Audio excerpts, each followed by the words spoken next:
नमस्कार, मी Vedika Parab soulful cooking channel मध्ये तुम्हा सगळ्यांचे खूप खूप मनापासून स्वागत करते। आज मी बनवली आहे मालवणी पद्धतीची तिखट डाळ। मातीच्या भांड्यात बनवली आहे, त्यामुळे अजूनही खूप चविष्ट झाली आहे। चला बघूया तर याची रेसिपी। आणि हा रेसिपी जर आवडली असेल तर लाईक करा, शेअर करा आणि सबस्क्राईब करा। Thank you so much. नमस्कार, तर इथे आपण बघणार आहोत आता तिखट डाळ, मालवणी पद्धतीची तिखट डाळ बघणार आहोत। एकदम साधी सोपी रेसिपी आहे, खूप छान लागते, चविष्ट। त्यासाठी मी घेतली आहे ही तूर डाळ घेतली आहे, मूग डाळ आणि ही मसूर डाळ घेतली। एकच मी माप ठेवलं आहे, 1/4 कप एवढं, ठीक आहे। तिन्ही डाळी सेम मापाने घेतल्या आहेत। या तिन्ही डाळी आता 2 ते 3 पाण्यामध्ये स्वच्छ धुवून घेते। डाळी स्वच्छ धुवून घेतल्यात। आता यामध्ये ना मी कैरी टाकते। कैरीच्या ऐवजी आता कैरीचं सीझन आहे, त्यामुळे मी कैरी टाकते। या बदली तुम्ही टोमॅटो पण टाकू शकता। आणि मी 1 टेबलस्पून एवढं मी ऑइल टाकते, जेणेकरून आपण जी डाळ बॉईल करणार आहोत ती वरती नाही येणार।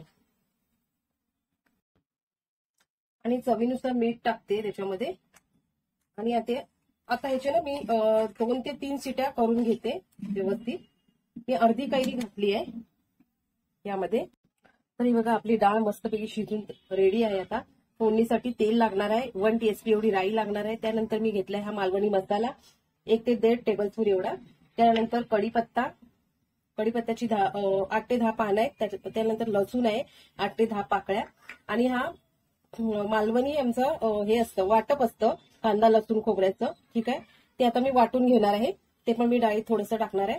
त्यानंतर चिमूटभर हळद आणि हिंग। त्याआधी ना मी थोडीशी डाळ ही आहे ना ती अशी मिक्स करून घेते।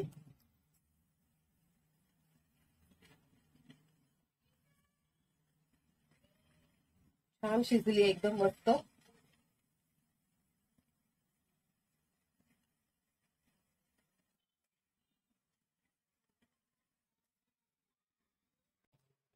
तर मी ते तेल तापवून घेतलंय, इथे मी राई घालते, चांगली तडतडली की नंतर लसूण आणि कढीपत्ता घालते।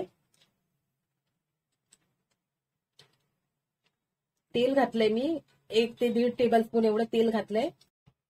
आता ही बघा डाळ मी फोडणीला देऊन घेतली। तेल तापवलं, राई टाकली, कढीपत्ता आणि लसूण टाकून मालवणी मसाला त्यामध्ये टाकला आणि डाळ टाकली। आता हे वाटप टाकते त्यामध्ये आणि एक उकळी डाळ छानपैकी शिजवून घेतली आहे, मस्तपैकी डाळ रेडी झाली आपली। कोथिंबीर टाकते थोडीशी